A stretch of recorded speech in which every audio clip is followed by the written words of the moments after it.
Jackrabbits. Today we're comparing fractions. So we're finding whether the fractions are greater than, less than, or equal to one another. And remember, if they are equal, we're calling them equivalent fractions.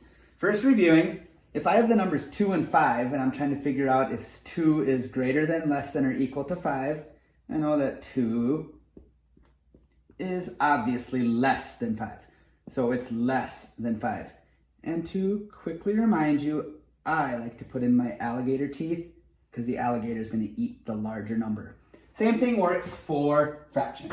Now, I am going to show the butterfly method in solving these. So for each of the fractions, I am going to draw a butterfly wing.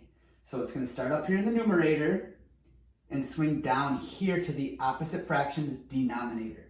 So it's like one large wing. So it's the 2 and the 4 making one wing. Now with these two numbers, I'm just going to find the product. So 2 times 4 is 8. And I'm going to put my 8 right above the butterfly wing here. Now I need to make another wing because butterflies have 2 wings. So the wing extends from the 3 in the denominator to the 3 in the numerator over there. And now I have another butterfly wing showing the 3 and the 3.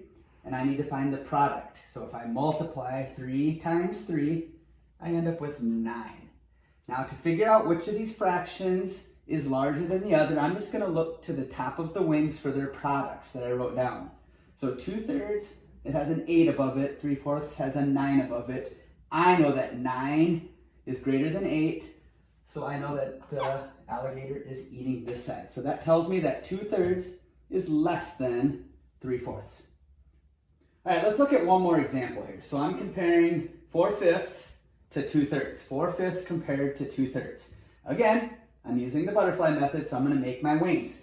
This time I'm going to start with this wing and this wing right here. So I'm going to say the 5 in the denominator connects to the 2 in the numerator to the opposite. Like butterflies, wings fly. 5 times 2 gives me 10. So I'm going to put a 10 above this wing. Now I need to look at the numerator here and the denominator here to make my other wing. The 4 and the 3. So I need to find the product of 4 and 3. 4 times 3 or 3 times 4 gives me 12. Now I'm ready to compare my fractions. 4/5 compared to 2/3. And I'm just going to look above the wings and I have 12 for this one, 10 for this one. This tells me that the 4/5 down here is greater than 2/3. And if you want to put your little teeth in, you can.